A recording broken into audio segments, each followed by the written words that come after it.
Hey guys, in this video, we're going to take a look at how you can turn on or turn off filter unknown senders in messages on the iPhone 15 series. First, let's go back to the home screen by swiping up at the bottom of the screen. And on the home screen, tap on Settings. Next, in the Settings page, we scroll down and then tap on Messages. In Messages, go down. Then in here, tap on Filter Unknown Senders. Tap on the toggle button to switch it on or turn off this feature. Now when this is turned on, the iPhone messages will sort out your messages from people who are not in your contacts into a separate list.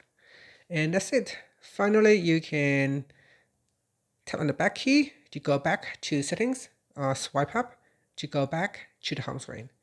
Thank you for watching this video. Please like and subscribe to my channel for more videos.